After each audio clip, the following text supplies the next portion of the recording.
Welcome in, everyone. Welcome to the Buddhist Wisdom Podcast. As you probably can see here today, I have Sharon Salzberg with me to chat about her new book, Real Life. So welcome, Sharon. Yeah. Super happy to have you. Thank you so much. It's good to see you. Yeah, good to see you too.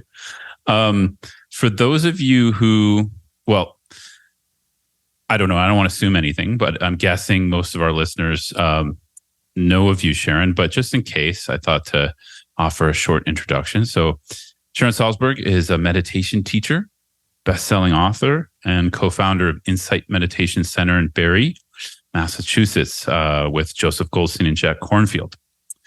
She's the author of 12 books, correct? Not 11, but 12 now. 12. Okay. 12 books, including Loving Kindness, Real Happiness, Real Love, Real Change, and now the book we're going to discuss today, which is called Real Life, The Journey from Isolation to Openness and Freedom. What a cool title. And so, yeah, again, welcome, Sharon, and just super happy to chat with you about your book and, just to, get to hear from you a bit. Thank you. Yeah. So I have some questions for you. We can also banter if that's more fun. But first of all, just this book, Real Life, I have some things, I've been reading it, and it's a wonderful book. And just first off, if you don't mind, I'll say a quick thought about it. And then I mostly want to hear from you about it, obviously, because you're the author. But, as I'm kind of gathering my thoughts for our conversation on this book, the more I read it, the more it feels like a letter to a friend. The more it feels like almost like a guidance manual. Like if you're just like, here, a friend asks you, hey, Sharon, what do you think about this? You're like, okay, here, Sharon, I need some help with this. You're like, here, and so I had a hard time actually coming up with a cohesive idea of what I wanted to talk to you about, because there's so much. There's so much in the book. Yeah. Well, thank you for saying that. It's the first book I think I've written, or certainly in a very long time, with not traveling at all, because I was just here in Barre and kind of locked down like so many people were. And it made for a different kind of experience. Yeah. Yeah. I mean, congratulations on the book, by the way. It's a wonderful book. I forgot to say that. So yeah, just with that in mind, I mean, I'm sure everyone is coming to you with different takes on how the book is affecting them.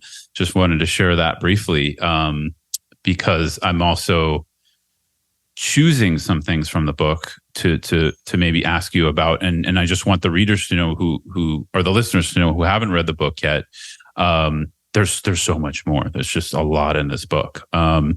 So I guess the first thing I wanted to hear from you is what made, like, how did you come to write this book? Because you're the author of 11 books. Like, why write a 12th book? Like, how'd that come about? This is going to be like a confessional, is because the publisher asked me to. Okay. I was here in Barre, Mass. I also had an apartment in New York City. I spent February of 2020 traveling around California and teaching. I got back to New York in early March, and, people were starting to get really pretty sick, and there's a lot of anxiety, tremendous anxiety and uncertainty. And I had the thought at one point, maybe I'll go up to Barre for 2 weeks and ride it out till it's over. So I came up here in mid-March with my snow boots, and the retreat center was still open at the time. And within like 5 days, it had to close, and everything changed. And I was doing an enormous amount of teaching online. I just felt so badly for people who were struggling so much. And in the course of that, this publisher actually wrote and said, would you like to write another book? Maybe something else in the Real series. And I thought about it very deeply, and whether I wanted to or not, and both the contact I was having with people and just feeling so much for them and what people were going through, and the fact that I was in lockdown, like I was in isolation, and the fact that I saw this show on YouTube called Saturday Night Seder, celebrating the Passover, and it reminded me that symbolically, taking it totally away from geopolitics, symbolically, that is a journey of all people at all times toward freedom. And the word Egypt actually means narrow place or narrow straits. So it's a journey from feeling trapped and no options and I can't breathe, and to a state of openness and freedom. And I thought, there's a book. There's an arc of a book. And so I got to write it. Wonderful. So your kind of I guess structure to it is basically that journey from narrowness to. I mean, there's a few different ways you talk about it. Talk about that in the book. You use the word openness, but also you use constriction. To openness. Correct? Yeah. Well, yeah. But I mean, I didn't want to imply that narrowness was the same as being determined or one-pointed or intentional, because I don't think it is. It really is a sense of being trapped. Yeah.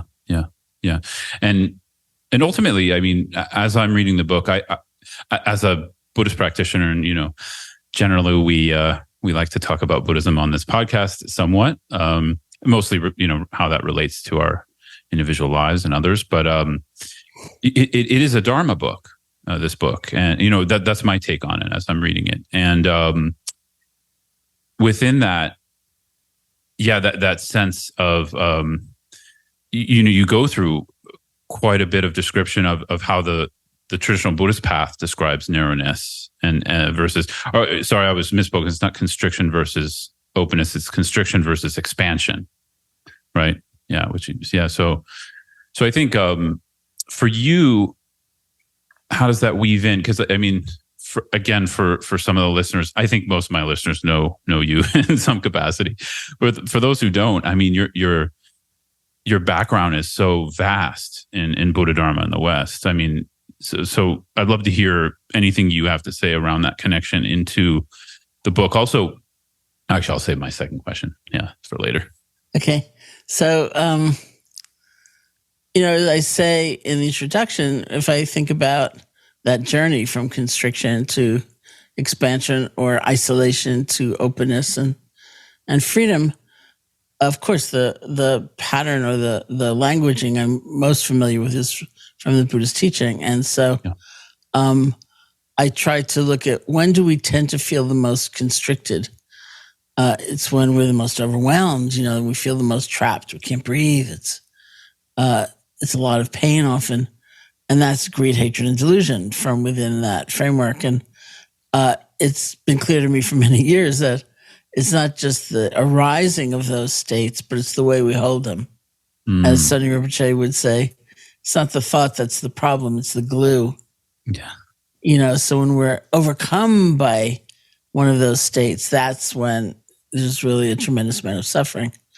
And I also try to look at those states in sort of with a contemporary lens, like instead of just saying greed, I began to investigate addiction and addictive patterns. And instead of just saying hatred, I was really fascinated by the idea of shame, because within the Buddhist psychology, there are different ways of distinguishing it, but there are useful states of remorse or regret, even though painful, they're very useful. And then there are other states that are not that useful. They're really like a trap. And we might call that guilt. We might call that shame.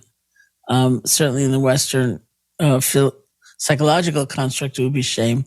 It's not just saying like I blew it when I said that thing or didn't say anything at all in that meeting, and lessons learned, that's a really painful memory. I have to try to go on and try to be different.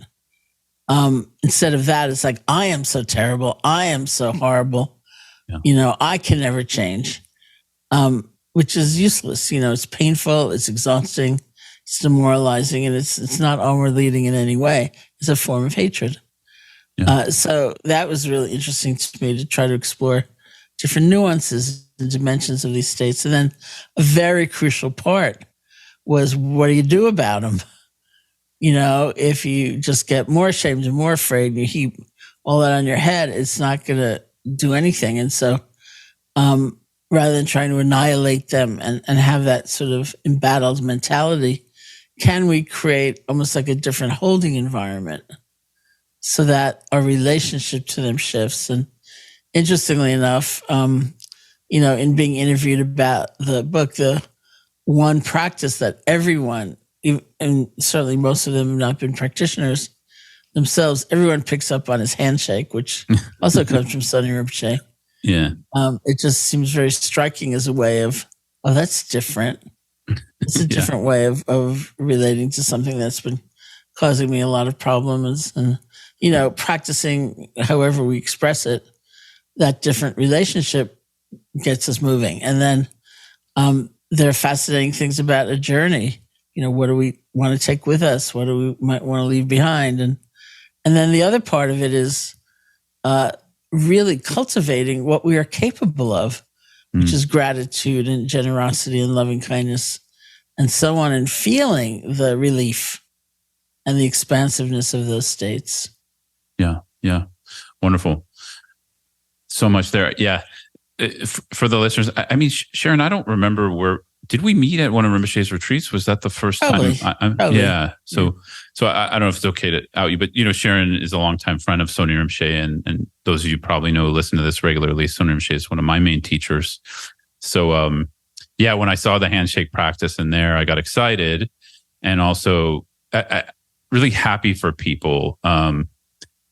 Handshake practice, as Rinpoche teaches it, has been probably one of the most transformative practices for me personally.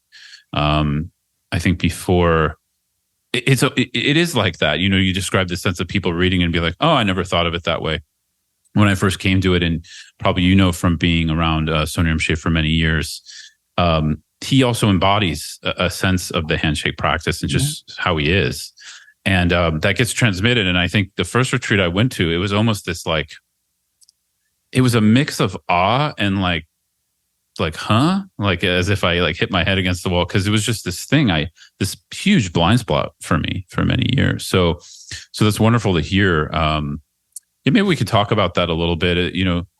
I'd love to hear from you first, specifically, what you think that piece of the handshake practice that's unique for people, and especially in relation to what we're talking about, shame, hatred, greed, etc. Yeah.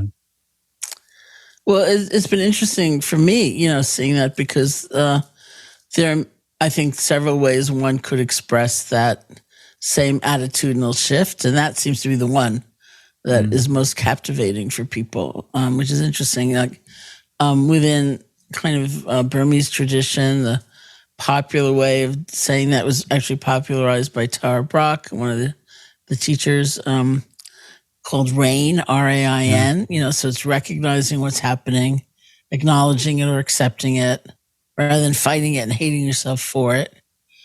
Investigating it so that if there's enough space around what's going on, we have a chance to see more deeply into it. Not like, why is it here and what am I going to do about it? But what is this? Yeah. What is this made of? And, if we're looking at anger, for example, we may see sadness within it. We may see fear within it. We will likely see a sense of helplessness within it. We'll see change within it. Mm. It's actually an alive system. We think these things are so inert and unmoving, unchanging. But when we actually can look, instead of fighting it and being freaked out about it, it's like, oh, look at that. Yeah. It's moving, it's changing. And so that's the investigate. And then the N has changed in time, the N in RAIN. It started out with non-identifying, rather than, say, grabbing onto that anger and declaring, I'm such an angry person and I always will be. These days, Tara in particular uses N for nurturing. Like, be kind to yourself anyway. Yeah. Even though you've got this really intense and kind of difficult and complicated thing going on, you can still be kind to yourself. Yeah. Yeah. And the handshake, for me, the unique aspect of it is the fourth aspect of not trying to fix, manipulate, change anything, which I think is a quite radical because I guess we could say there's nurturing in that, but I don't know if you sense any kind of distinct thing, and maybe that relates to people being like, oh, I didn't, that's like a new thing for people. Well, I mean, I think that's inherent, and maybe it's implicit in the acknowledge part in the A. Got it. That's what we're doing. We're not trying to strategize our way out of it. We're not blaming ourselves for it. We're not declaring, I'm done with that and it's never going to appear again, or whatever. It's like, okay, this is what's happening right now. Yeah. So I see a lot of similarities, but there's something I think quite captivating in the way Rinpoche describes it. Yeah. Do you want to describe it for listeners who don't know of it, or would you like me to? Or? Oh, I think I would like you to. Uh-oh.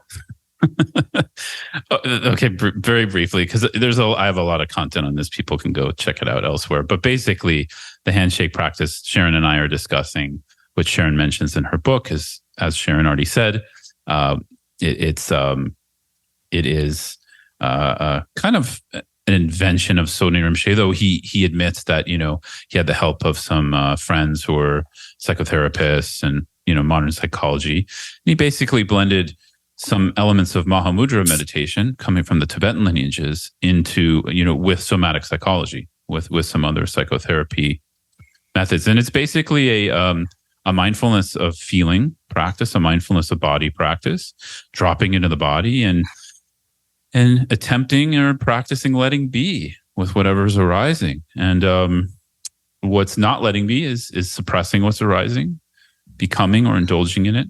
Running away, or what Sharon and I were just discussing, trying to fix, change, manipulate. So, I was recently doing a Q&A for the Fully Being community of Sodni Rinpoche's course, and I was reviewing some of Rinpoche's teachings, and the one that stuck out about handshake the most for me was handshake is more about what you're not doing than what you're doing. So yeah, I would love anything to add, Sharon, please. Yeah. Yeah. I mean, there's so much in that. There's like layers and layers and layers, because it implies you're forgiving yourself for what you're feeling.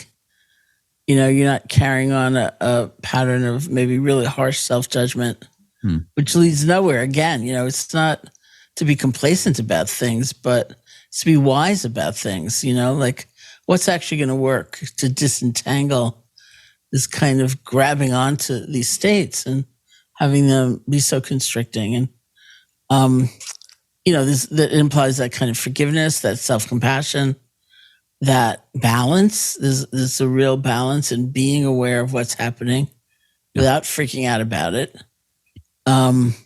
Perspective. I mean, there's so many things that are in there, and it's a really fun way of describing it. Yeah.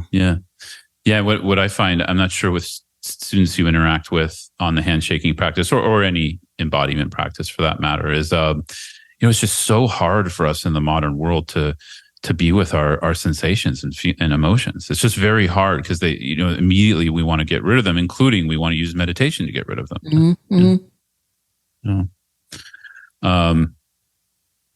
So, okay. So we can move on a little bit. I have a question, but I kind of put it down, but maybe I'll ask it now because it kind of came up already. You mentioned it, but I'll bring it back into the conversation. In the first few chapters, especially, I believe the first chapter or second chapter, you describe this instance of the Seder, and you use the Seder as the Jewish Seder as an analogy for that narrowness versus expansion. And I was just really curious on a personal level, as much as you feel comfortable sharing. We also share, Jewish roots in common. That's my birth. For me, it's an ethnicity, actually it's not so much my spiritual path, but it's an ethnicity. But, it does seem that for me, what I got through the book is you do have a very strong connection to the spiritual practices of Judaism. And yet, of course, you've been not only going deep in your own Buddhist practice for 30, 40 plus years, but you share that with others. So I was just kind of curious on that convergence for you. I was really, curious for you on a personal level, how those two things converge. Yeah, not so much actually. I mean, I grew up in part with my grandparents who were quite observant, and so there was a period of my life where I was, not turning on the lights on Saturday or something like that. And, Yeah. but I wouldn't say it was a very meaningful set of rituals for me. I think really the Seder stood out in all of that as a gathering of family. And my family was very broken, broken apart and in lots of different ways. And so it just had that kind of special resonance. And in later years, when I've led Seders and things like that, I tend to use the Jewish Buddhist Haggadah, it's the text, which will interpose, Padmasambhava with Moses or something like that. Because that is really the spiritual language that I understand like bone deep, or I adhere to, in the deepest way. And so it's really more for that kind of family sense. So maybe it's not that different from you, after all. Yeah. That makes sense. Yeah. So the meaning for you is in that community, is in that gathering, more than anything else. Yeah, that makes for me. It's the food. it's always been the food, which is the gathering. There's the food. Right? Awesome. So, one thing I've always been in awe of you as a Dharma teacher, and part of it's something that I see in your teaching work. I mean, there's many things that you do well, and the way you benefit others is for me quite amazing.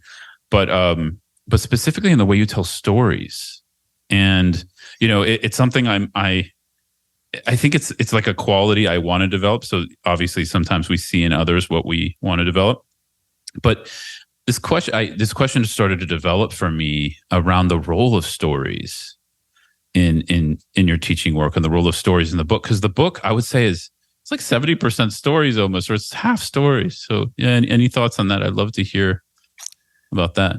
Yeah, and I think interestingly enough, that's what people tend to remember. And even if they remember the story wrong, they remember the point right. Yeah. I've had that experience too, and say, when you told about the time, I think, really? But they got the point of the story in some other form. That's how we learn, maybe. That's a very meaningful way of communicating. And for me, it started, I started teaching with Joseph Goldstein in 1974. He was at Naropa Institute. It was the first summer that it was opened, and a bunch of us, I had just come back from India and went to visit him. And Jack Kornfield was living down the hall, and Joseph's course was so popular, he was asked to stay on for the second session, and I stayed on with him. And then we got invited to teach a month-long retreat. So that was the first retreat that we taught in this country. And I was absolutely petrified of public speaking. It's like I could not bring myself to give a talk. And I could speak to people.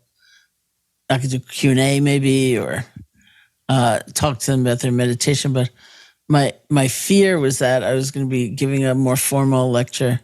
My mind would go blank. I wouldn't know what to say next. I'd be sitting there, like so it's a 30-day course. Joseph had to, the way we do retreats, intensive retreats, is we may be meeting with people during the day, people are practicing, and then there's one formal talk at night only. And I couldn't do it. So Joseph had to give 30 talks. Wow. And all these people were coming up and yelling at him, like, why won't you let her speak? Why won't you let her have a voice? And he was like, I talk to her, like, I just couldn't do it. I was so scared. Yeah. And a long time went by, and then I had the thought, there is that practice called loving kindness, which I had learned about but hadn't really done intensively. And there's a guided meditation that goes along with it. So maybe if that happens, my mind goes blank. And that was the topic. It was loving kindness. I could launch into the guided meditation and no one would know. So it was the only thing I could talk about for a very long time was loving kindness. Yeah. And then one day I thought, it's really all about loving kindness. It doesn't have to be, no one's here to, get excited about my expertise about anything, Yeah. It's like a connection. And so that we're all on this path, and we can encourage one another. And that's really what it's about. And somewhere in there, somebody said to me, you don't have to sound like Joseph. You don't have to sound like anyone else. Very logical, philosophical. He said, sound like you. He said, like the monks and this other sort of branch, the Thai forest tradition. He said, they just tell stories. That's how they teach. And I thought, that might be a thing I can do, and so it just kind of came that way. Yeah, wow. What was that something that you had to practice doing, or did that come a little bit more natural? Or was it similar to kind of public speaking? I think it just came, but because it's easier. Yeah. But I love I've told stories, for example, for the Moth, this organization, which is like a storytelling organization, and they train you how to do it better, which and that's why I did it. I wanted the training. I thought, this is very great. That's so cool. So there's if it's okay to quote some parts of the book, if that's okay with you, specifically, this comes a little later in the book on connection. I forget the name of the chapter, but I think it's close to the end. And I'll just read this, and then we can go ahead. So we live, quote, we live in a more atomized society. An outside emphasis on individualism is often coupled with a worldview of scarcity. Pervasive need to accumulate as much as I can for me and mine. So, this really, for me, summed up a large part of our kind of modern predicament, and I was curious. I mean, you definitely provide some outlets for solutions or practices or methods to work with, but I just kind of wanted to hear more from you, how you see this playing out in those around you and students you interact with, and in particular, because this is a kind of a Buddhist meditation podcast or a meditation podcast, how you see that playing out in meditators. Like, how does that play out? What do you notice? Well, as I'm sure you know, like the Surgeon General of the United States is talking and writing a lot about loneliness and how it's like an epidemic, and it has, according to him, very severe health consequences, and even before the pandemic, I would read about epidemics of loneliness, and I would read about how a sense of social connection can be a healing agent, a strong healing agent in different clinical conditions. And I kept thinking, well, it can't just be a numbers game, like I only have 2 friends, I need at least 7, Yeah. It must be some inner sense, because I certainly know, and I'm sure you do, and maybe most people do, someone who is not like a social butterfly, but has such a powerful sense of connection and caring, toward others. And so I really felt it must be like an inner sense of belonging, being able to find yourself in others and having sometimes a strong understanding of interconnection and so on, and being part of a whole in a way. And everything I've seen, during the pandemic really reinforced that. I mean, there was so much isolation, and it was so toxic for so many people. And I used to read those chats all the time because I was teaching practically nonstop in periods of it. And it was just dreadful. And, to understand that most people don't have necessarily that kind of inner sense, and the ordinary ways, the casual ways we used to hang out together are not maybe so prevalent. Like in an earlier book, I talked about this book by Robert Putnam called Bowling Alone, which was about the dissolution of bowling leagues around the United States. And so, you used to, I don't know, Wednesday or night or something like that, you used to go bowling with your friends, and that sort of stopped. And the adherence to organized religion and a sense of finding a community there was not there for many people. And, so that's been harmful. And even certainly the advent of phones, and people, because I grew up in New York City, people would often say to me things like, I remember in New York, you could strike up the oddest and most interesting conversations with somebody, like sitting next to you in a bus. And he said, now no one talks to one another. Everyone's on their phone. Yeah. And so you can see how society is kind of almost conspired. It's restructured to have us be more and more alone. And so it takes a lot of effort, but the effort needs to come from that inner space, that we really are connected to one another. So what happens when I look at the world in that way? And certainly I've seen it. Sometimes I look back at, because I forget that it's been so many years of this sort of odd sort of isolation that was so prevalent. Again, not for everybody, but for many. And, somebody said to me something about like, when did you last see so-and-so? And I said, a while ago. And they said, well, it's got to have been more than 3 years ago, right? I think, oh, right. It's like, wow, that went fast in a way, what a strange thing. It's been 4 years since I've seen some friends. And, fortunately, I do feel very close to people via, social media or Zoom or something like that. I genuinely do. So, but not everyone's like that. Yeah, me too. I'm like that because I'm seeing people, mentees or whatever throughout the week. And for me, there was a lot of warmth there in the pandemic when it was harder to socialize in person. Yeah, I'd love to stay here because I think there's so much in the book. You mention that during the pandemic, I think I remember seeing this on social media. Like I think I remember.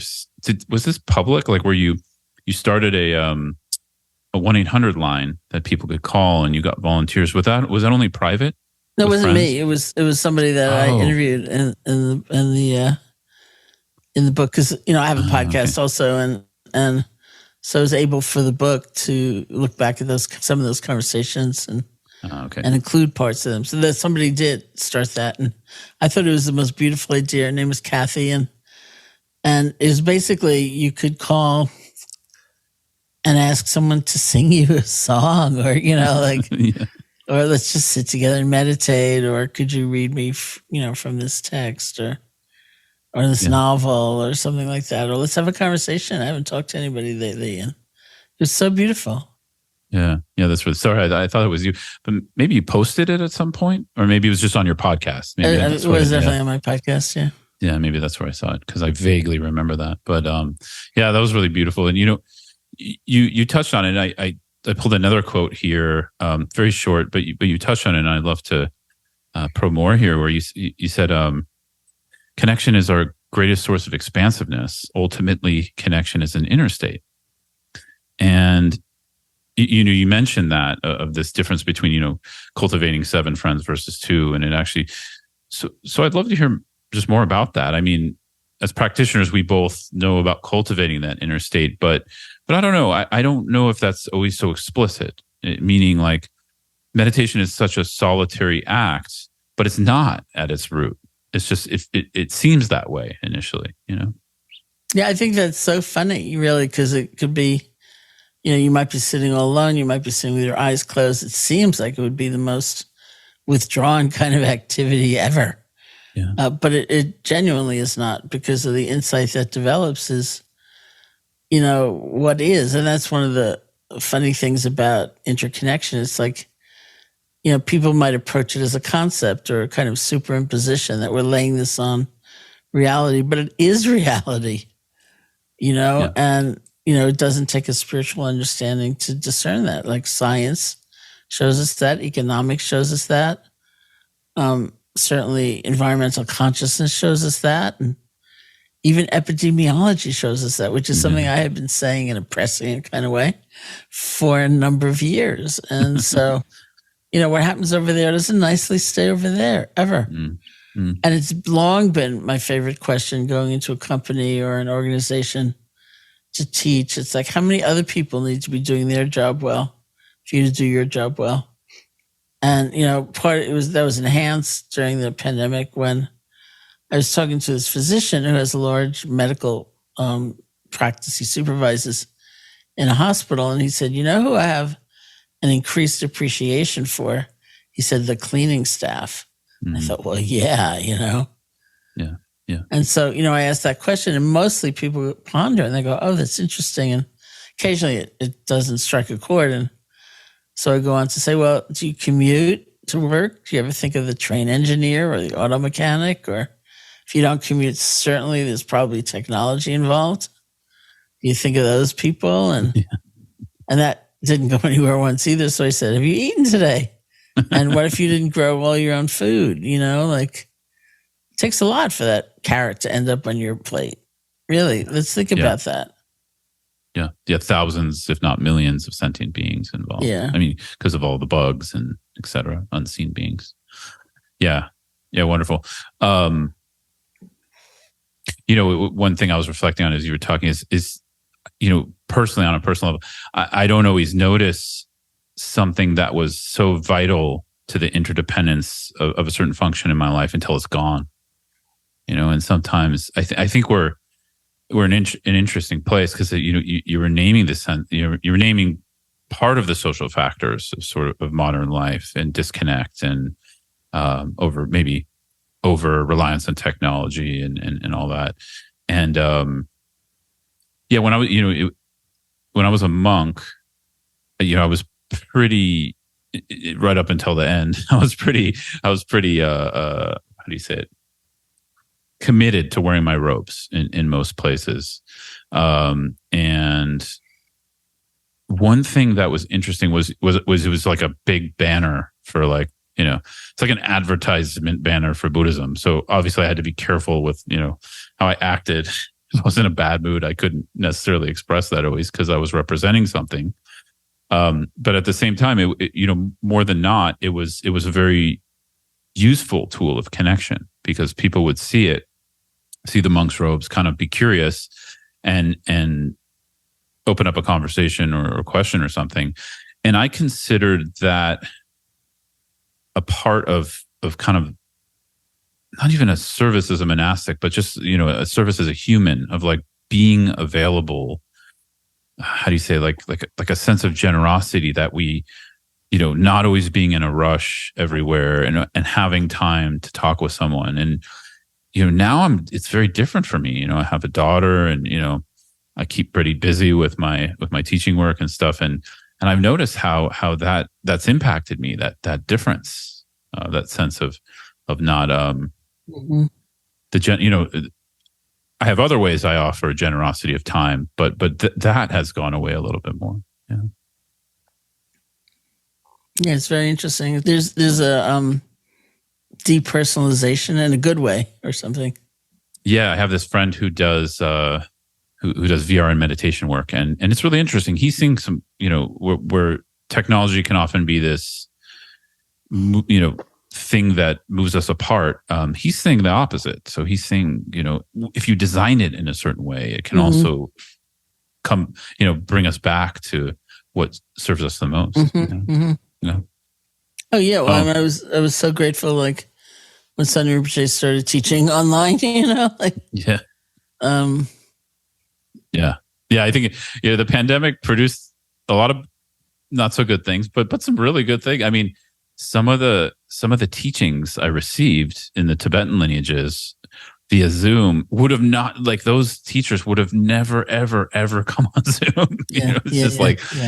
For in the, probably as you're aware, in the Tibetan lineages, it's sort of like they question if certain things can be done virtually. So they were really reluctant, and some teachers.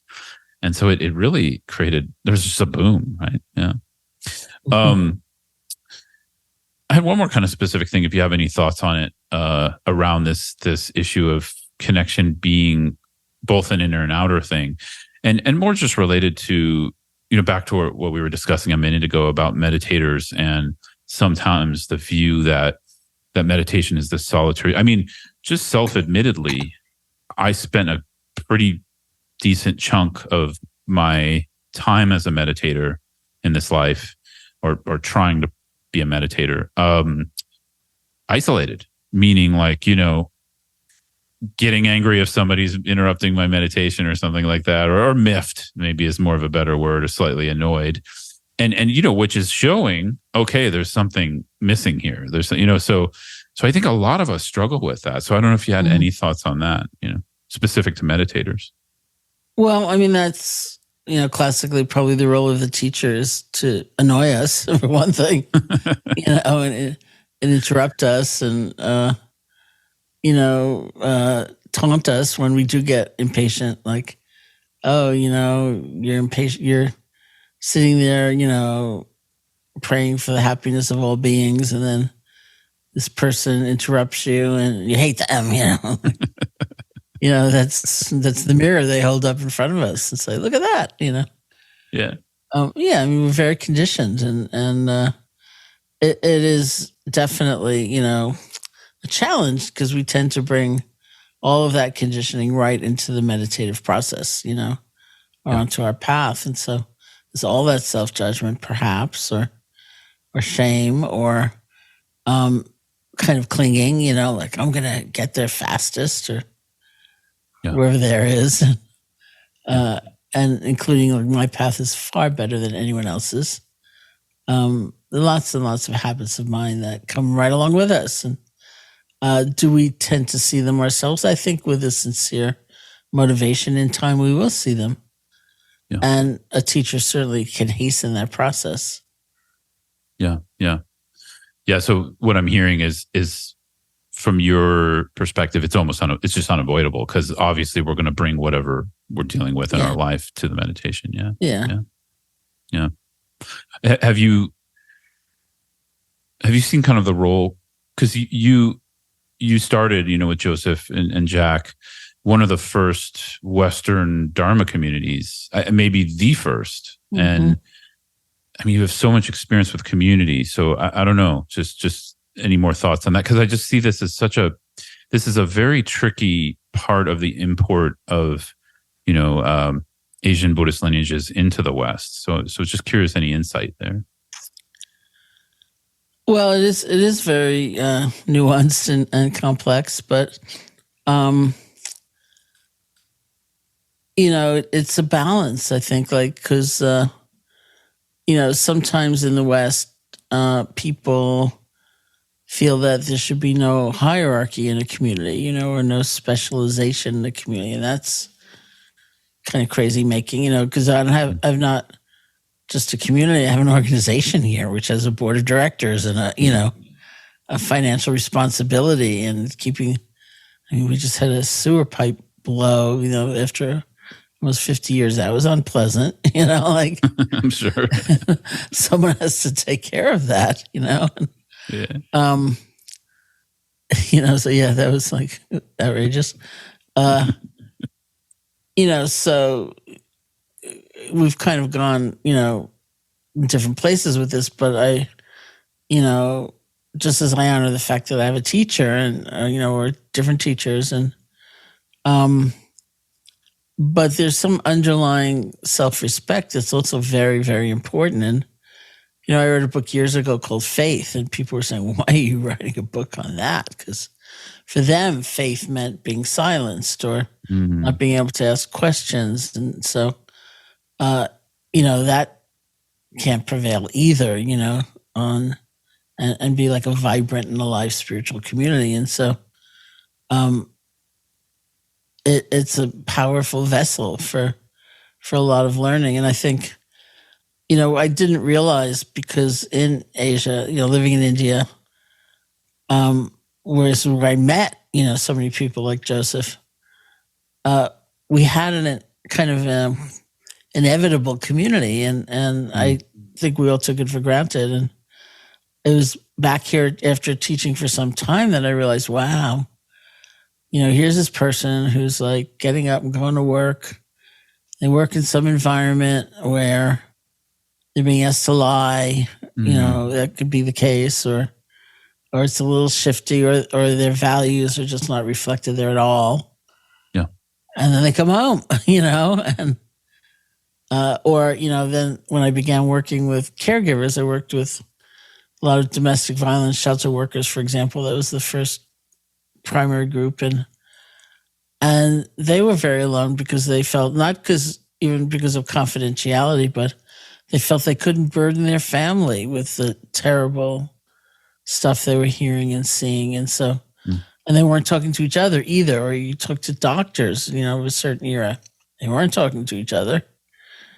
And so people were like dealing with so much, trying to do well and do good and being so alone. And again, it was like a construct, of society. And it took me a long time to realize that these people are really alone, like unlike myself who had, Joseph and Dan Goleman and people from my first breath, conscious breath, And so really it became an emphasis where it had not been early in our teaching. Do you think that was I'm trying to think of the right word, the situation you all ended up in, going to India, Asia, as kind of like early explorers in the, this was the early 60s or mid 60s or? It was the early 70s. I went in 1970. Yeah. Yeah. You think it was almost like y'all didn't have a choice? It was sort of like there were so few people doing that when you brought it back to the West or the States, you almost had to, like community was just inevitable.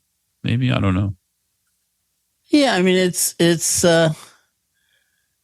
when we came back, meditation was still kind of woo-woo and, seen as woo-woo and a little strange and esoteric.